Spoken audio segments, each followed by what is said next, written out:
Hey, what's up, guys? It's Tom over at TFCIV MMA. Hopefully, everyone enjoyed the card yesterday. Not quite the electricity I was hoping for after seeing the fight nights last year, but boy, did we have some awesome fights on this card. And still, Leon Edwards gets the win. I think it was a much closer fight than the scorecard showed. I mean, personally, I thought a draw was in the question, but I kind of may have had those money blinders on because I did have money on Usman. Gaethje versus Fiziev delivered like we thought it would, and several other awesome performances. One shout out I do want to give just from the beginning though is to my guy Muhammad Mokaev. Big supporter of him. You guys, if any of you guys follow me on Twitter and such, you see I'm posting about Mokaev on the regular, always hyping him up. I'm really confident in this guy. No doubt he'll be a future champion. But boy, did he show some out of world toughness yesterday. Showed he has that heart of a champion just as much as he has the skills of a champion, and I cannot wait to see what's next. Getting caught in that knee bar, getting out and subbing his opponent to get the finish. What a performance it was, and great to see that from him. So I can't wait to see what's next. Definitely top 10, if not top 5 or so. So I cannot wait.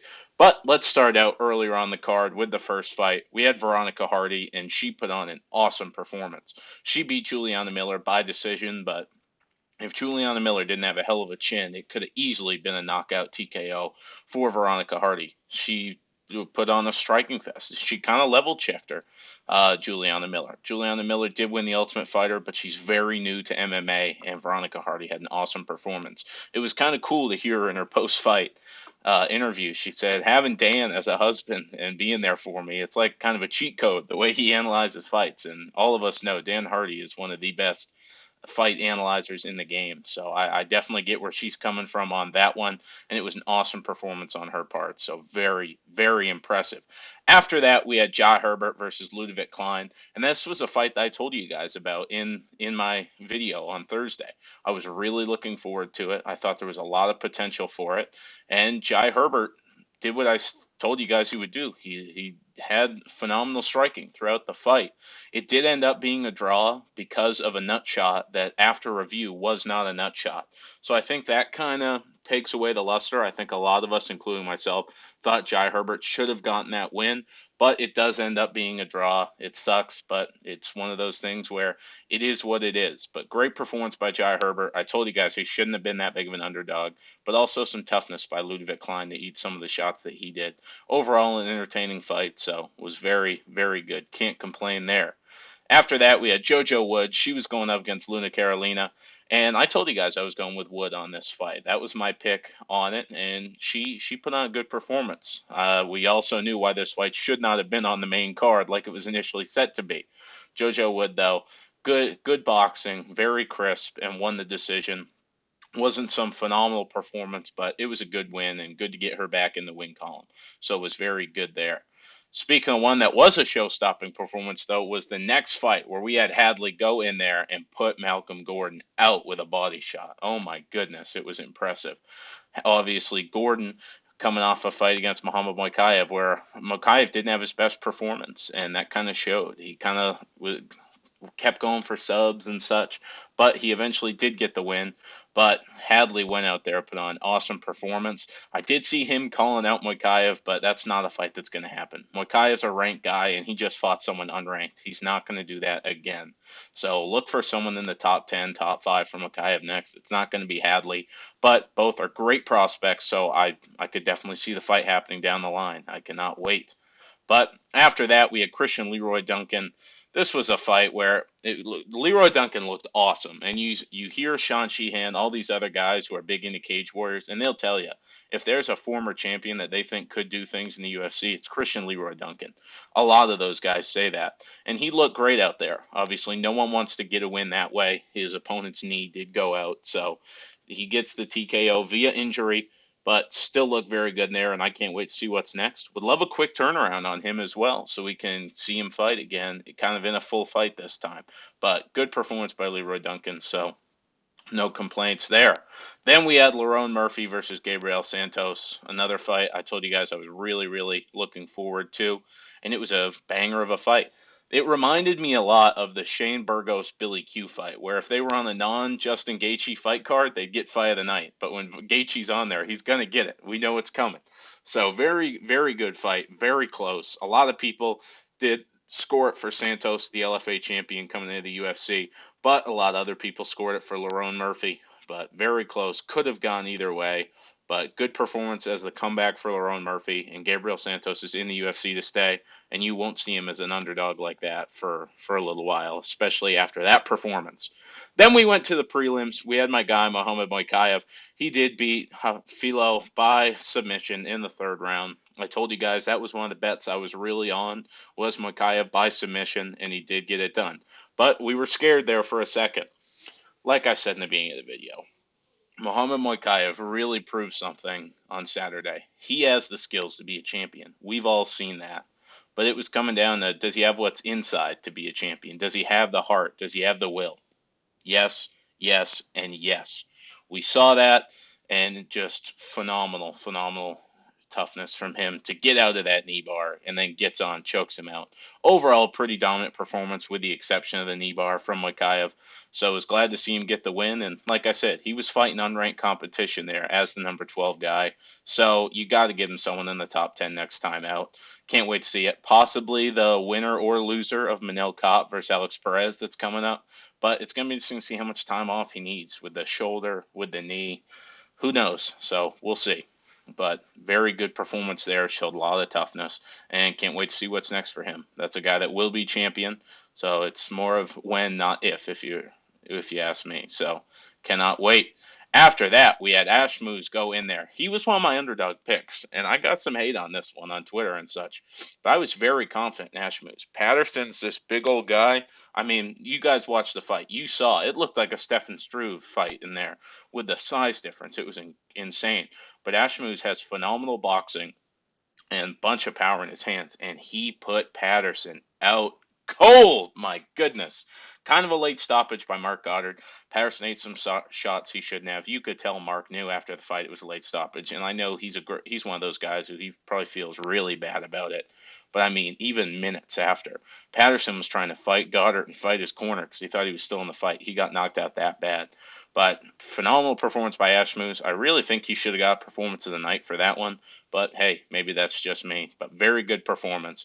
No complaints there for the Israeli fighter. And I'm excited to see what's next. A lot of power in those hands.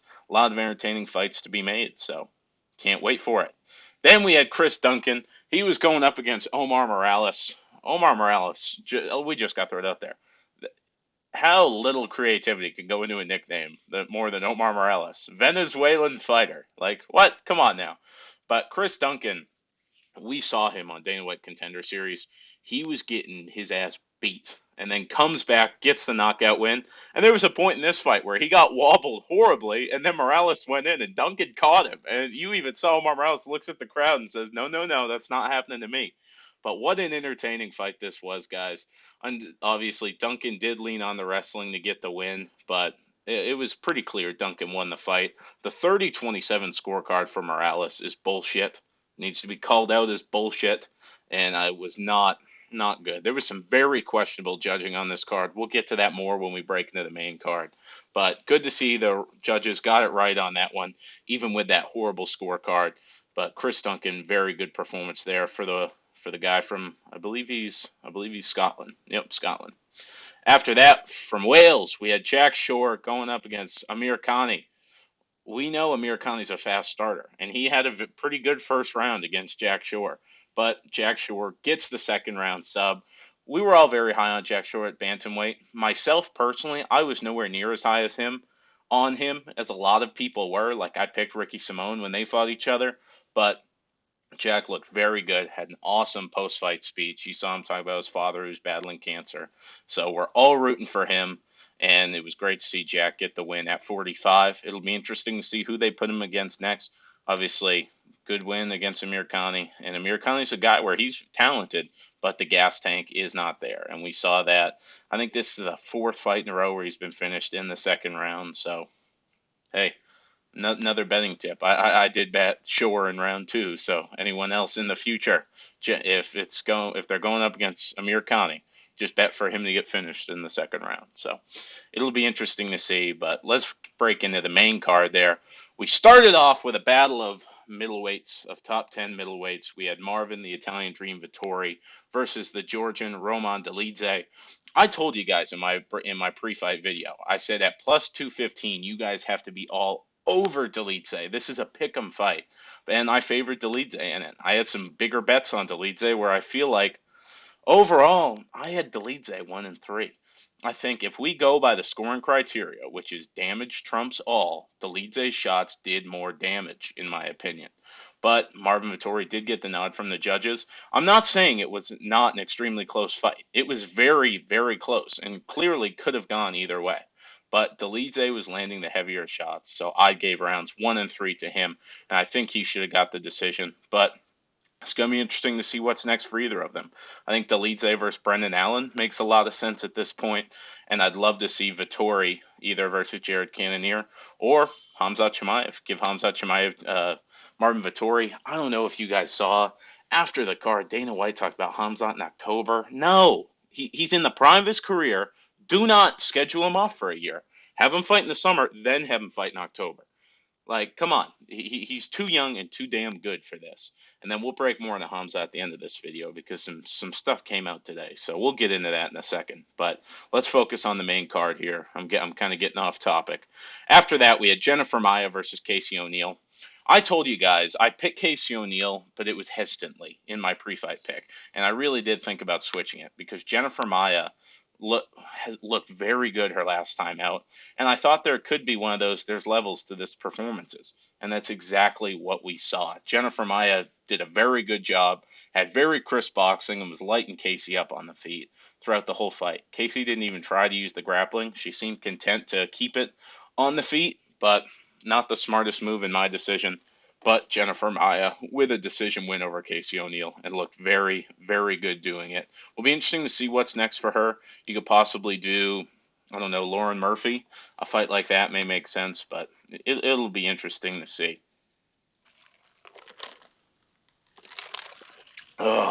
After that, we had the feature bout of the night.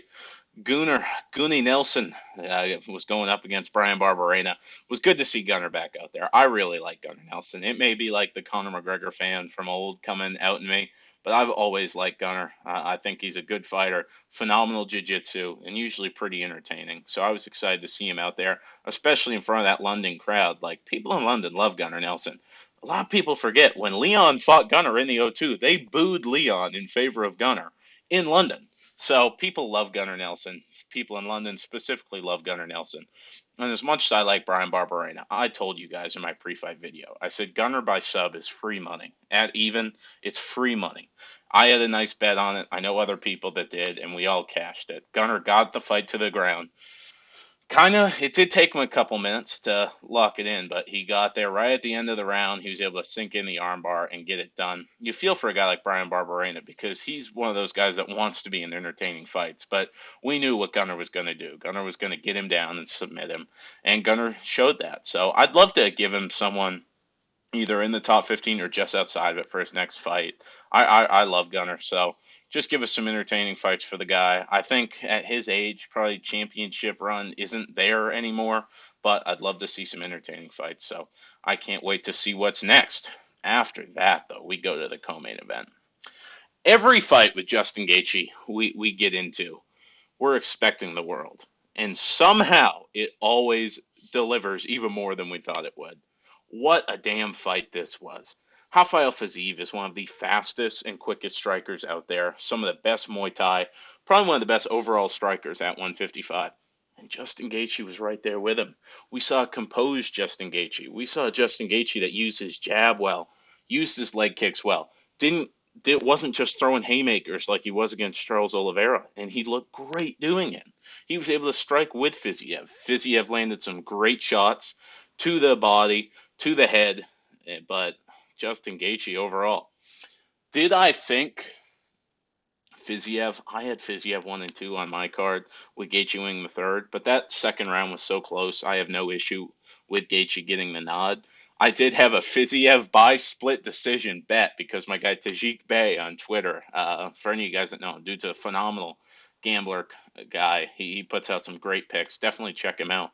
But he had a Fiziev by split decision. I said, you know what? I like that bet. Let's see what happens. So I was really hoping Raf would get the decision, only because that would have won me some very nice coin at those odds. But I personally score for Rafael, but that fight was so close. And if you do go by the damage criteria, Justin didn't have a scratch on him. Rafael was very beat up. So I have no issue with Gaethje getting the win, but it was a very, very close fight. And I think this is a lot like Hamzat versus Burns, where one guy lost on the scorecards, but both guys are winning. Both guys' stock went up after a performance like that. So can't wait to see what's next for either of them. Justin Gaethje, obviously, you do the Dustin Poirier rematch. Winner of that will probably fight the winner of Beneil versus Oliveira, which I truly think will be Beneil Dariush, will fight Islam in July.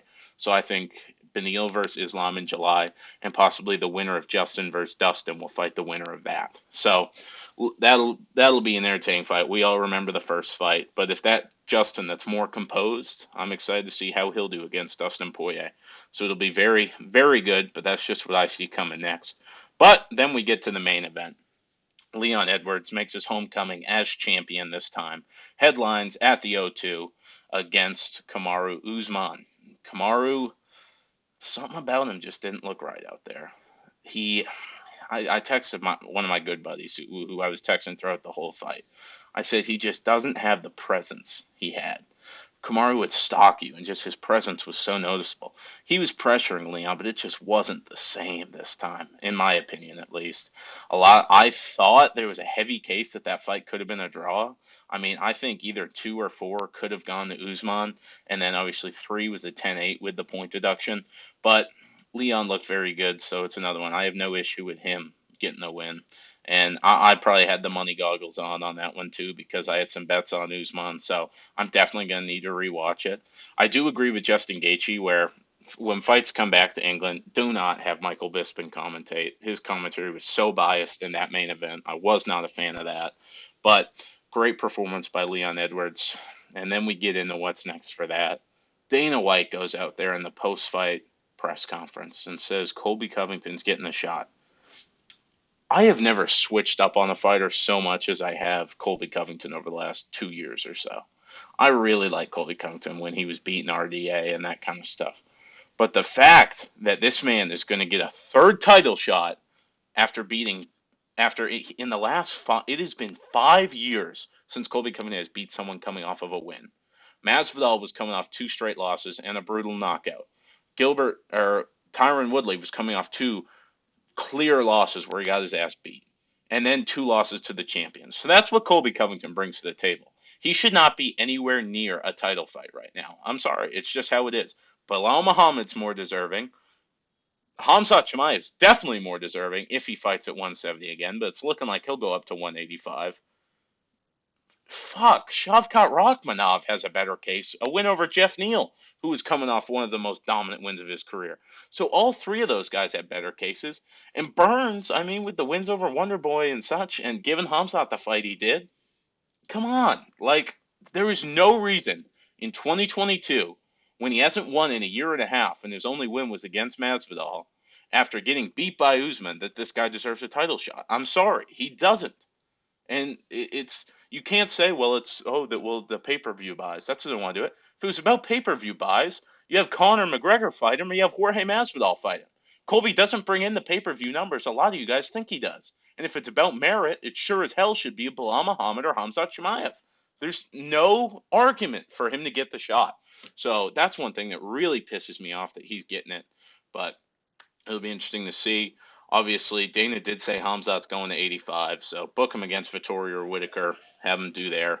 Obviously, I wouldn't mind booking him against Vettori, and then I truly do think Alex Pereira beats Israel and then moves up. So possibly Khamzat beats Vettori. You do Khamzat versus Robert Whitaker for an interim title fight. So in Abu Dhabi, I think that would be great.